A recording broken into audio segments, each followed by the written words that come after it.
brother, I'm the best of them, tougher than my brethren. So you can call me Knuckles, cause when I swing knees buckle. Nothing but trouble when I'm flexing my muscles, yo. I'm hard as nails, it ain't hard to tell. That's worth the tales, break them all off, solid or frail. Unlike the rest, independent ever since my first breath. First to test, feel the right, then my words left. It's the new porcupine on the block with the buff. Alright everyone, as I said, I am now restreaming. It's gonna be a very relatively long shift for me. I have started early, this shift was supposed to be long, but I'll survive, If worst comes to worst, I will ingest some caffeine. But I will be restreaming for I believe, and this is not going to sound fun, but I believe for the next 14 hours. So I hope you enjoy the shift alongside me here, but we're gonna have Spyro the Dragon and 80% by Yeswally coming right up. And just for clarification, the restream took a little bit longer than usual, because I started streaming too early, and when you start streaming too early and the other restream is still on the channel, what happens is your OBS freezes up and you have to reboot OBS, and it's not fun. So for transparency, that's what happened. But let's get Spyro the Dragon for you, because we're already running behind on schedule, so.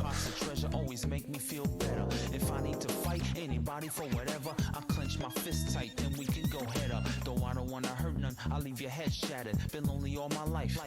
Doesn't matter, I'm here for the mission, and whoever wanna bring it. So you can call me stubborn, but still I'ma live it. Do anything to collect the master emerald. Climb mountains, glide through valleys, run down every road. Wild and hungry, ain't nothing funny. My philosophy's my knuckles, my feet kick like Chun-Li.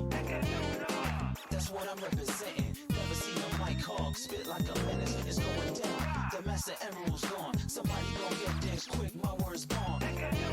Fighting my foes all the time, but I gotta do it. They always staying out of line. Guaranteed I'ma find my gems and emeralds. They don't call me Knuckles for nothing. I can't lose. I was born like this, scared of no one, fear nothing. Straight thugging. I'm out for the ones and bling hunting. Hello everyone. I am Yeswally1, and you're gonna be watching Spyro 1. So, in 3, 2, 1, go. So I'm going to be doing the any percent category of this game, and with this category there are numerous world-based objectives that I need to collect or to meet by the time I get to a balloonist. In this game there are 6 different worlds: artisans, peacekeepers, magic crafters, beast makers and dream weavers, and then also Nasty's world. There are 3 main collectibles, and they are gems, which you will find laying around within enemies and within all the different chests, whether they be wicket chests, metal chests, strong chests, lock chests, and then a couple of special types which we'll see around the various levels in this game, called spring chests and fan chests. There are also the dragons, which I have already rescued 2 of. And then on the side are also eggs. So this first world is artisans, and I'll be only visiting 2 levels in this home. This first one, Stone Hill. And in the artisans world there isn't many gems. The actual objective to get out of here is to grab 10 dragons. So I'll be prioritizing dragons in this world instead of gems, due to the low concentration of gems that there are in artisans levels. The amount of gems that there are in a level can vary between 100 and 500. The only levels to contain 100 are the artisan's homeworld, the artisan's boss, which we will not be seeing, called Toasty, and a nighttime artisans level called Dark Hollow. And then the rest of the levels, barring the flight level, which I'll explain later on what flight levels are, have 200. That level that I was in, Stone Hill, has 200, as well as this one that I am now going to be entering, called Town Square.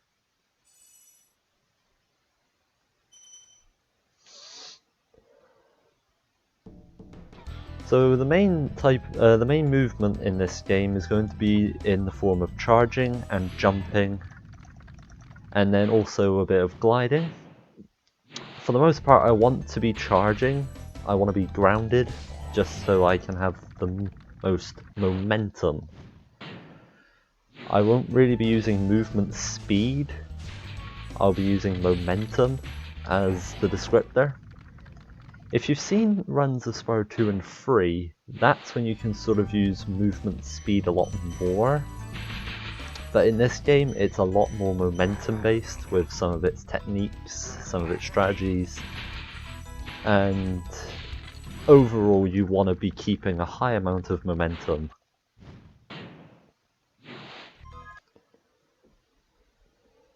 So the first few worlds are quite short. Well, the first world is a very short world, taking less than 4 minutes, if done to an okay degree. It's not an incredible time, but it's definitely a nice goal to have. So something I just did there was a wall glide. If you have Spyro travelling parallel to a wall, but not quite parallel, you can actually use the sort of terrain to give you a little bit of extra height in your glide. And because of this, we're able to sort of extend the glide into places where we shouldn't be, such as on that hill. So I was able to go over the hill and get straight to, I think it was Alvar, or whatever it was, in front of the dragon head, which actually contains Toasty, a lot earlier. And with that, we finished up Artisans and are now in the Peacekeepers world. So something that is going to drastically improve is the amount of gems that I'll be collecting. The gem concentration goes up quite rapidly here, with all the levels except for the boss, the flight and the home. So pretty much all the main levels, the 3 main levels, all containing 400 gems compared to 200 and 100 that the Artisans worlds held. So this first level is Dry Canyon, and at the end of this level is actually going to be one of the various tricks which are put around the run. And this is going to use a bit of momentum conservation. Momentum conservation is something that is thrown around a lot in the Spyro games, especially Spyro 1, 2, 3 and Enter the Dragonfly. And with momentum conservation, I can make it so that my jumps, my glides, everything like that go a little bit further. And it would have allowed me to make that jump. Unfortunately, I didn't quite make it, so I have to do a little bit of a backup here. This is the normal route. I'm not going to trust that glide.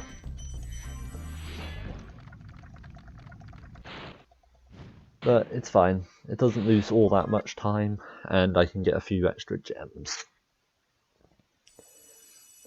So the objective for the Peacekeepers world is to have 1200 gems, or 1200.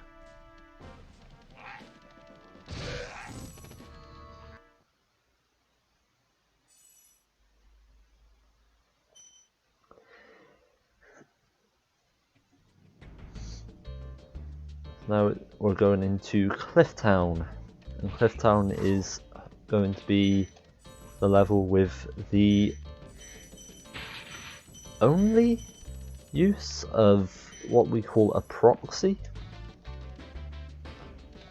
in this run.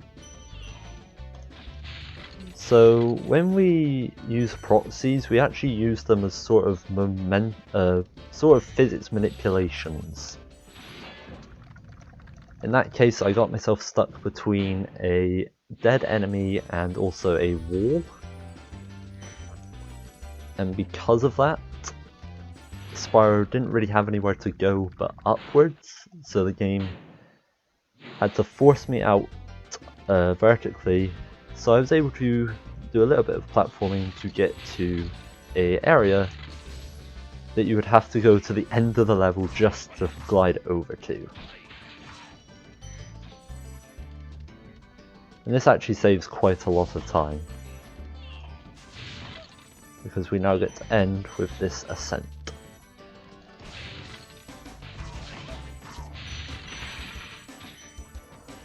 So early in the level I hit a firework. Fireworks are littered around the worlds, and they are what destroy various strong chests in the game. Strong chests are special kinds of chests which contain numerous gems, a lot more than our normal wicket chests, wooden chests, and metal chests. And they generally contain a good amount of gems, so it's always nice just to grab them up for a bit of extra gem, just for some gems in a very quick manner.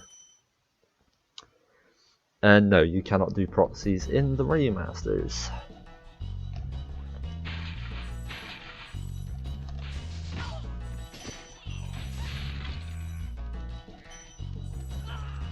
Oh, that's annoying. So this is the first boss level of the game, Dr. Shemp. Except I won't be fighting the boss.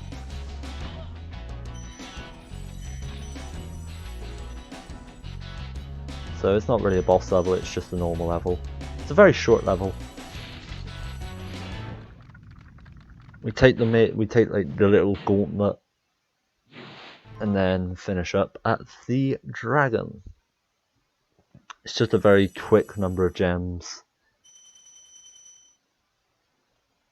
in our pockets. And up and coming up here is a kind of difficult jump. It uses a lot of the momentum mechanics as I've sort of described. Unfortunately, I didn't really get a good positioning, so I had very little momentum going into that jump.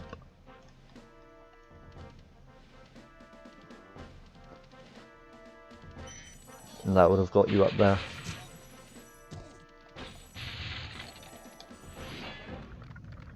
And as part of my backup, I also then just used another wall glide.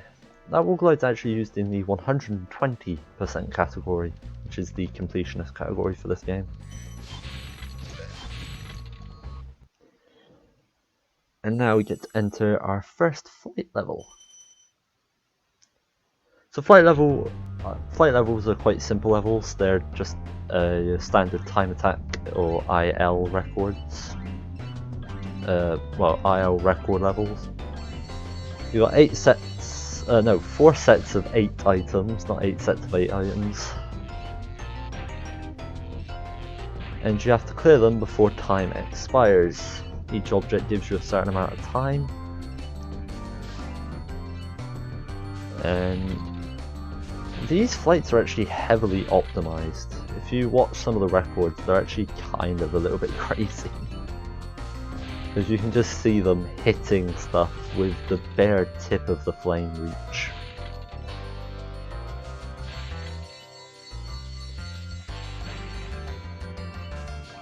In any percent, we do 4 of the 5 flight levels. There are flight levels in the first 5 worlds, none in the 6th world unless you count the super bonus secret level that you get for 100%ing the game. And that gets you a nice 300 gems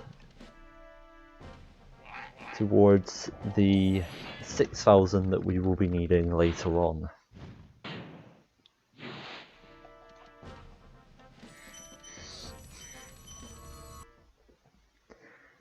So I already have enough gems to progress to the Magic Crafter's world, but there are 5 dragons in this level, and also a series of nice gems to have to my collection as well. I'm not going to be running to meet just the world's requirements. I'm trying to be set up so that I can get to the other requirements in a very streamlined fashion.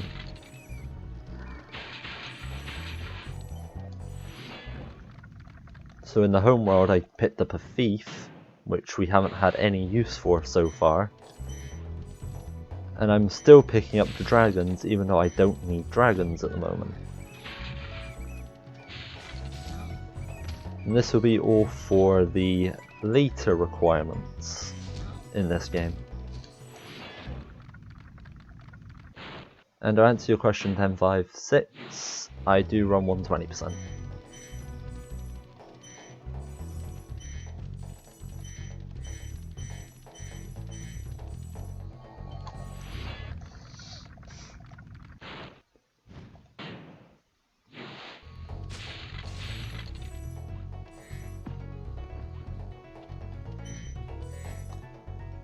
Okay, so there's a little bit of movement that we like to call magic stairs here.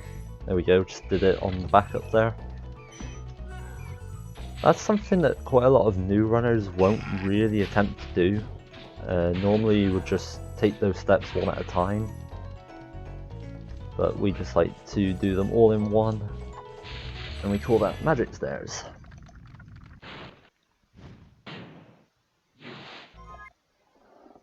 And then finishing up with that dragon to end off Ice Cavern, and subsequently Peacekeepers.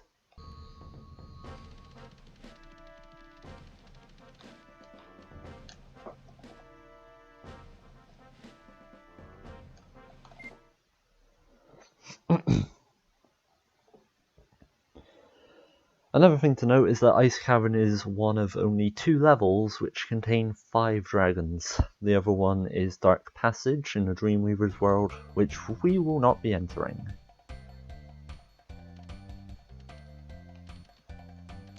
Unless I really have to. But I doubt I will. So we're now into Magic Crafters, third world of the game. And the emphasis in these levels are the eggs. So far every level that's had an egg has only had 1 egg.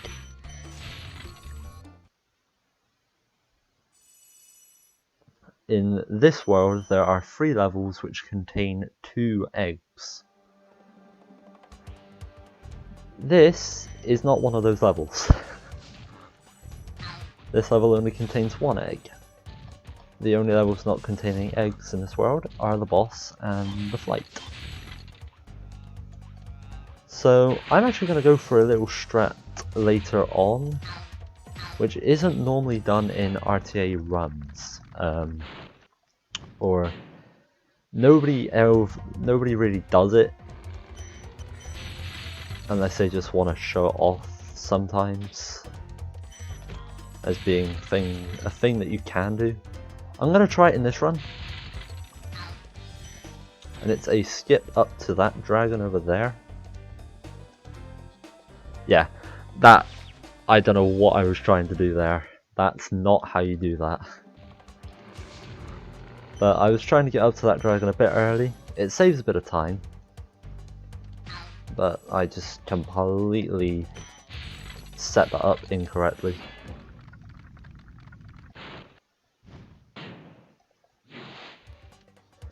So I'll just continue the level as normal.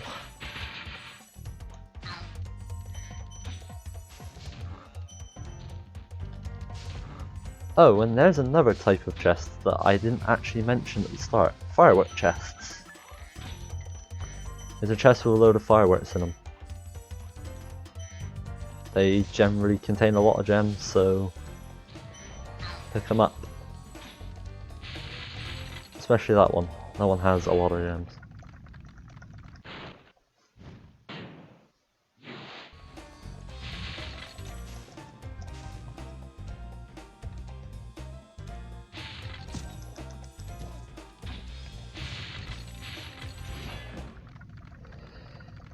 So yeah, that wall just doesn't have collision. I'm just gonna treat that as if it's normal.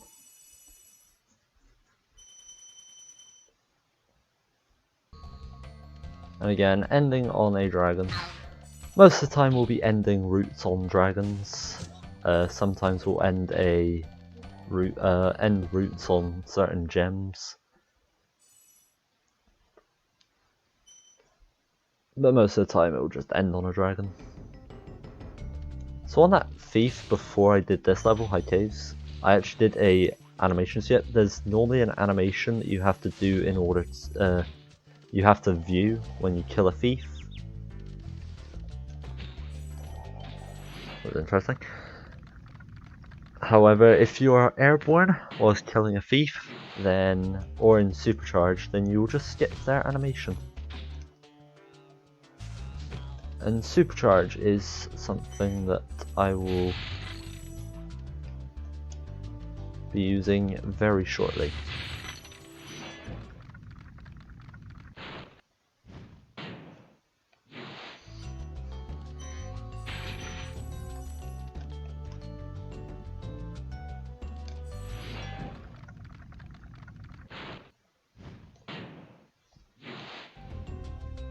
Hey, so that's a sort of, that's a prophecy that you don't exactly have a choice about sometimes. A fodder can just be there where you're standing. As you rescue a dragon, Spyro's actually taken out of the level and put into just sort of a blank level. So then when the dragon animation ends, Spyro's then put back into that location in the real level, and then from there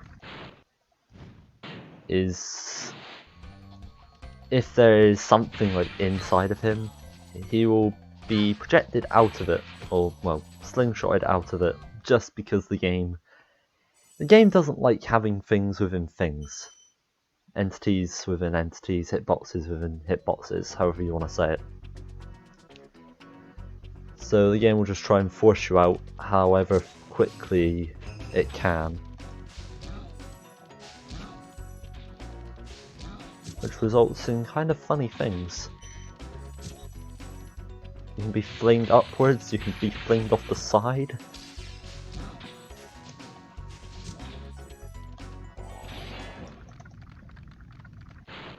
So now we're into Wizard Peak, and this is sort of one of the first showcase levels for Supercharge, really. High Caves has a lot of Supercharge for technical purposes, but this level sort of has it for a bit of showing off and just having a bit of fun with it. You've got a few islands that you can go and explore using the Supercharge. I like to visit them all in one Supercharge, just like that. And a little bit of a death abuse whilst getting the thief. Again, it's another way of doing an animation skip.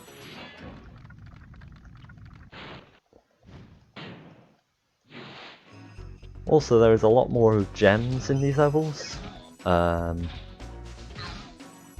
There's actually the full 500 gems in levels from here on out. Or for the majority of levels that I'll be visiting.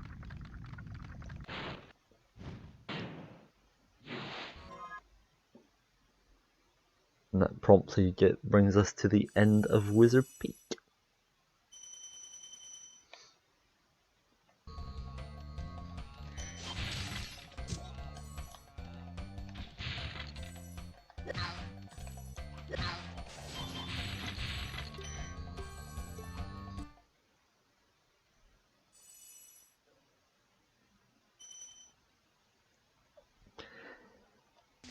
And now into the second flight, and now I did that entry a little bit weirdly. I actually manipulated the camera a little bit to enter the portal late. So on the other side of that portal is a dragon.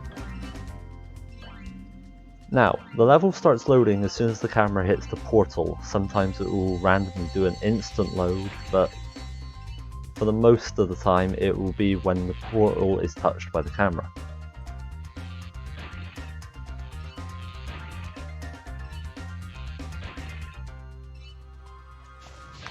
So by delaying when the camera touches the portal, I'm actually able to put Spyro through the portal, hit the dragon pedestal to start rescuing that dragon, and then load Crystal Flight.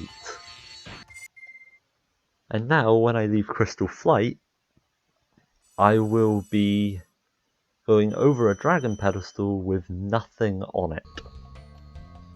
Just like that.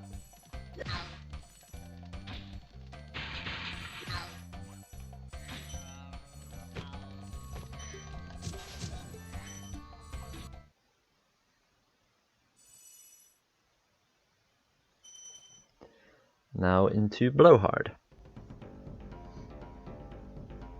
Also, as you can see, I have 5 eggs. I had 5 eggs leaving Wizard Peak. That's what you need to enter Beastmakers.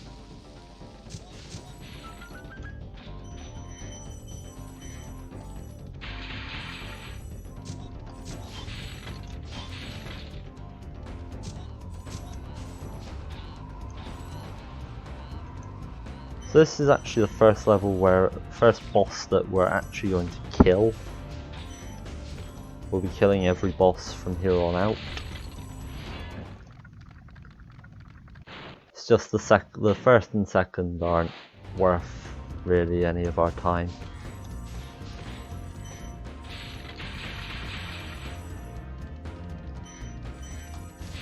And we're actually grabbing almost every gem. This level is very compact and has gems very close to each other.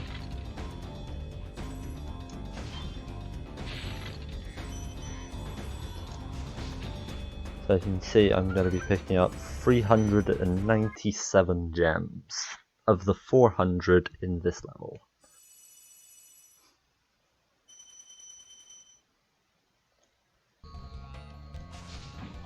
I would like to be on more than 0 lives, but it's fine, because the next level we enter is a flight, and then the level after that has a couple lives that I can pick up.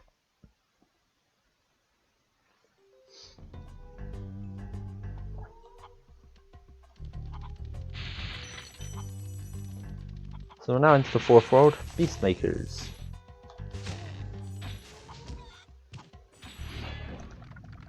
Now Beastmakers is kind of scarce in terms of what it has for its objective. Beastmakers asks for 50 dragons to be released. However, Beastmakers has the least amount of dragons in the game.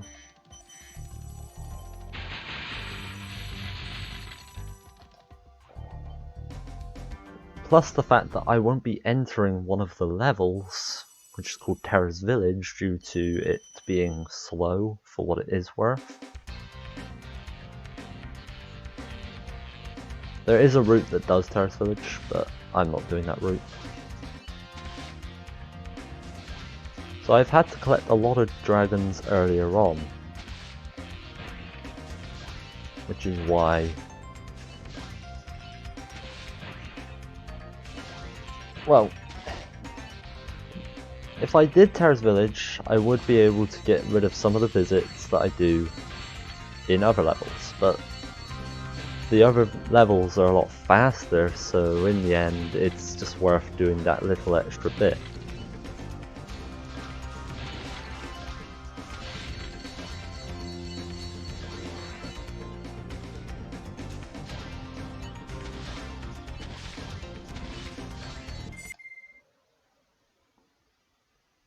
Not a bad world flight.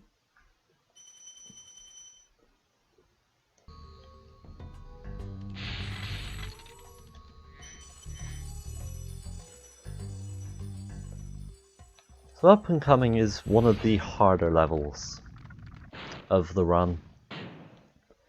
Misty Bog contains an enemy that is not friendly.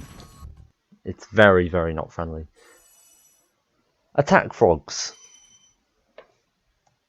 Attack Frogs can attack you from quite far away, they can also attack you very quickly. These trees are also kind of dangerous, sometimes. As well as the boars, or the hogs. So I'm definitely going to be trying to keep a little bit of a watch on my sparks. You may see me using the flame charge a lot, which is something that I've been using quite thoroughly in this run. Flame charging has a few different sort of uses. It can be used to extend flames to hit certain enemies or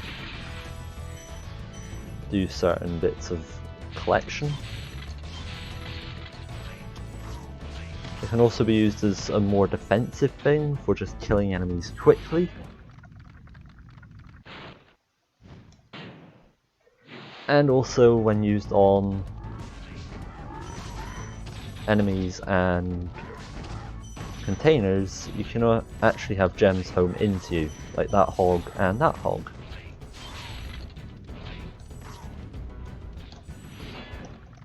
So I'll be using that quite a lot to sort of kill attack frogs and hogs. The knife enemies are also kind of dangerous. If you miss them, they are very quick to react, and you'll generally get backstabbed.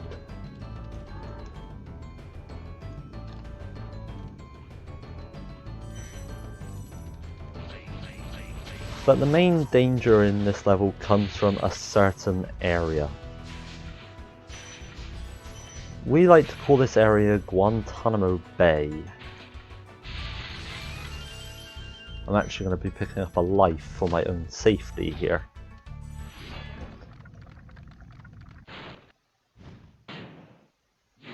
This room has a lot of enemies. It has these 3 attack frogs outside, and then a whole bunch of frogs and knife guys on the inside.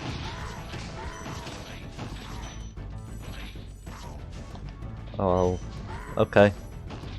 It's supposed to be dangerous. Sometimes it's not. It's not dangerous sometimes.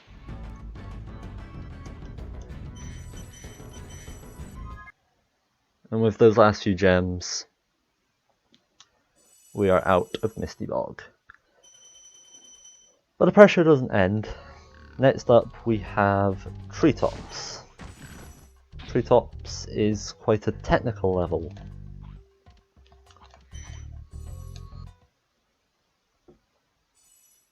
It's a lot of supercharging, a lot of being able to control, well, a little bit of controlling supercharge,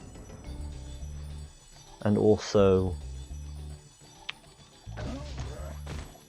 a lot of enemies that can hurt you quite unsuspectingly.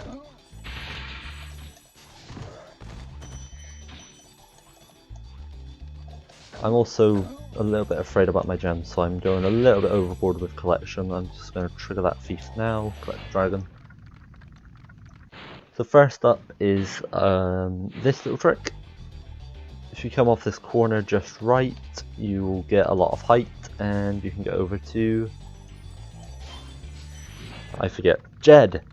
You can get over to Jed's little island very quickly. He's always going to be here. Damn it.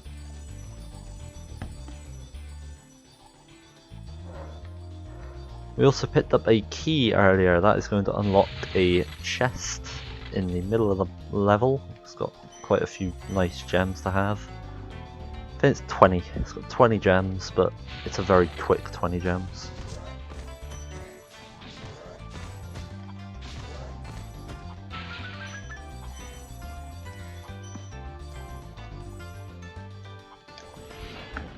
And then up and coming is a trick which uses supercharging and also a bit of terrain magic, I guess. Just uses terrain to an advantage. This trick is called Stone Knot. So we're going to be taking the supercharge, destroying these baskets, and then using that little bit of the tree there to get us up to the top platform. Normally you would have to go down a bit of a supercharged track to get here, but we're able to just get here immediately, collect the goodies, and leave the level.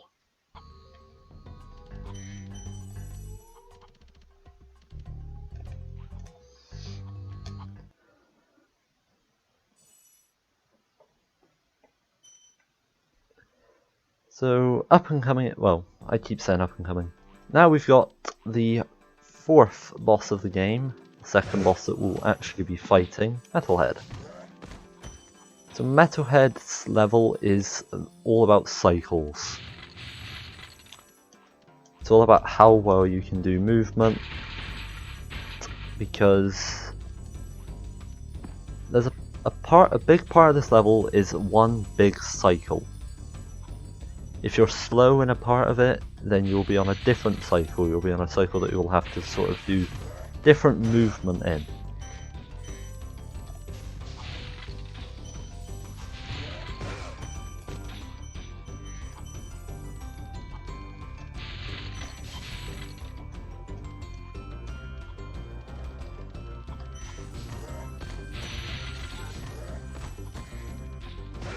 So my movement's been pretty much on point, so I should be on my normal cycle, or the normal cycle.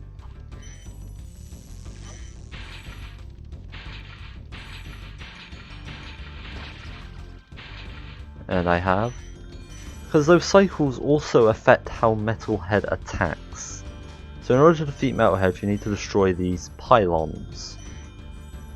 The metal pylons, which give him power. His attacks also seem to vary by cycle. So at the end of that first phase, he did a slower, more ground-based attack.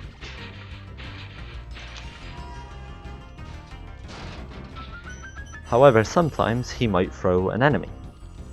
He has 3 attacks, by the way. A slow ground attack, a fast aerial attack, and he can use a minion, or throw an enemy.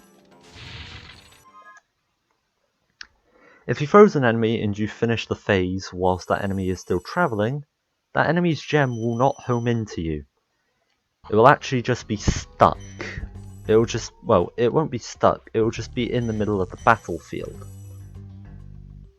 That's something that you should always be looking out for when it comes to 120%. Look for what kind of cycle you're on and check the attack that Metalhead does. Also, I grabbed a few extra gems just for a bit of security. But with all that said and done, on to the second to last world.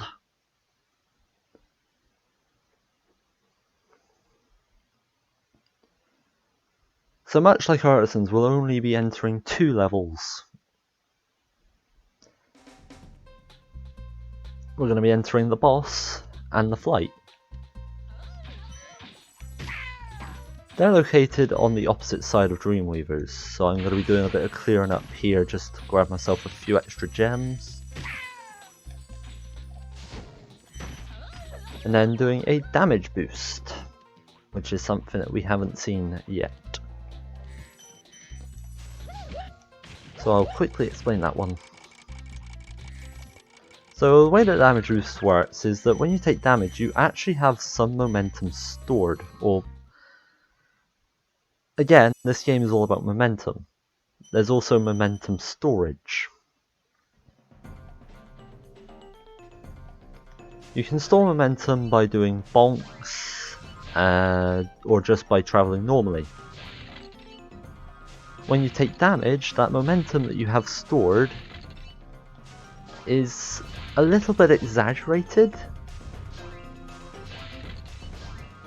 or it will be used up in quite an extreme way.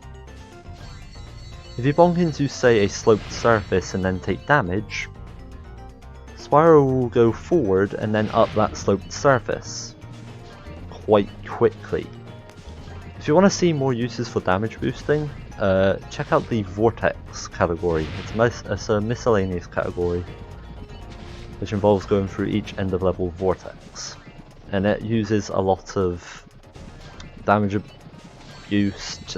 boosting, and it's generally quite a cool category for what it is.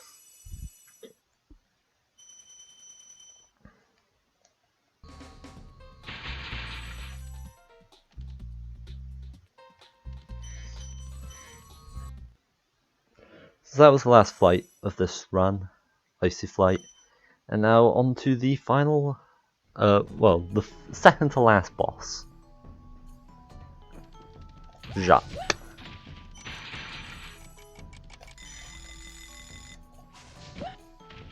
So I saw that I had 5614 gems. So I want to be picking up 385 at least here. So I'm going to be going a bit thorough with my gem collection here. You would like to have less to collect here. Generally, the less you need to collect here, the better. Also, that was just bad movement. I'm just gonna do this as a backup.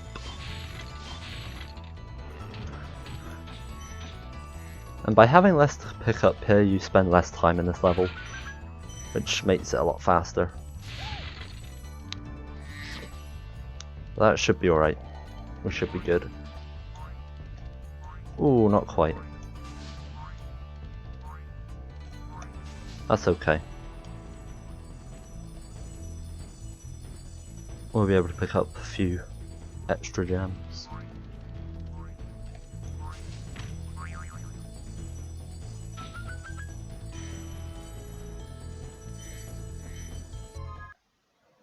Yeah, we just need 5. We need 5 gems. To get our 6,000. So now we have 6,003. It's not low percent, boys and girls. But now we are entering the final world.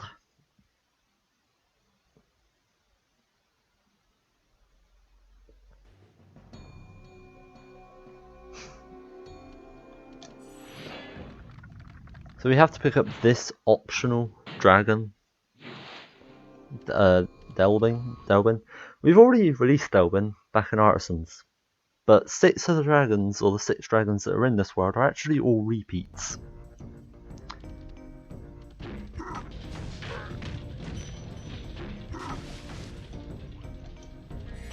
And first up is North Cove. In North Cove we're going to do a trick that we like to call Teamwork. It's abusing the Norks animation, that's what the enemies are called, Norks, to lift us up onto the scenery so that we can go straight into the vortex. And now, time for the greatest trick in the game. TH skip, Twilight Harbor skip. I'm not going to be going for this too many times, but maybe I'll get it.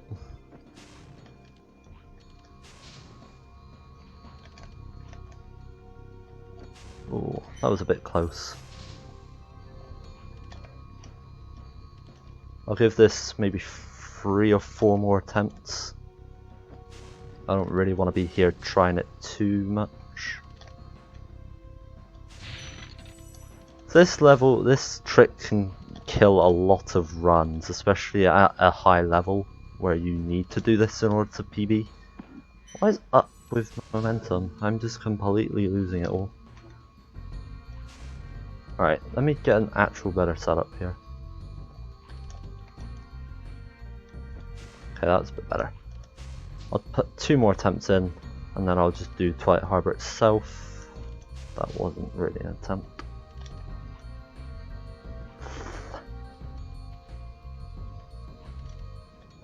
Yeah. It can be a very annoying trick to do. It can cost you minutes.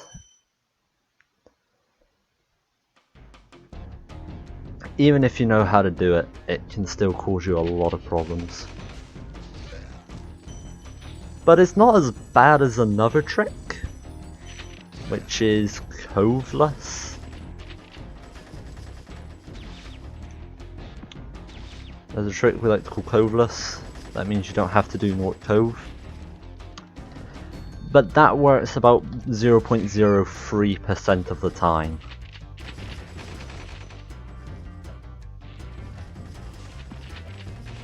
I'm just gonna wait I waited for his animation to stop.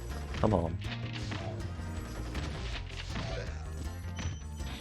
So I just ended up doing a level Twilight Harbor. It's not too difficult of a level, but it would have been nice to skip it.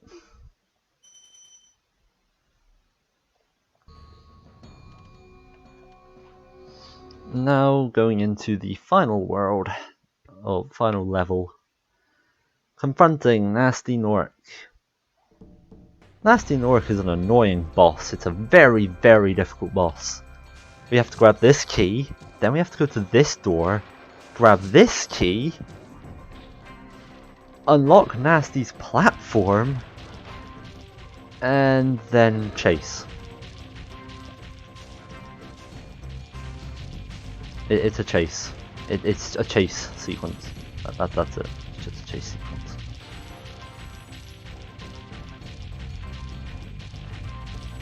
So there is actually a bit of manipulation that you can do on Nasty Nork here, which I'm doing right now. By staying close to him, he actually goes a little bit quicker. You sort of rubber band him. So get ready on time, by the way. With a bit more chasing, a bit of tricky platforming. It's also timed platforming. Those platforms are shrinking, and time.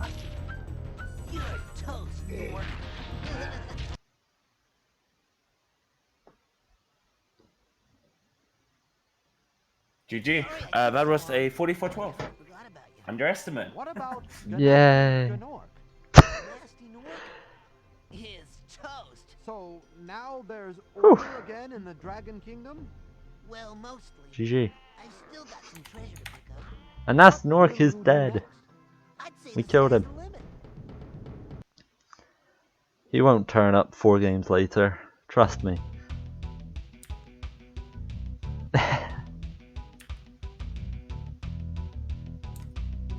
But yeah, that was Spyro the Dragon for the Sony PlayStation 1. Any percent. Thank you for having That me. it? Oh, thanks for running. Thank you so much for running. Right, you have the last word? Nope, I'm done. So, what's next?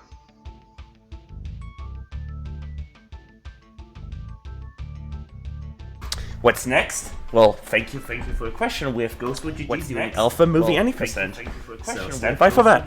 Doing Alpha Movie Any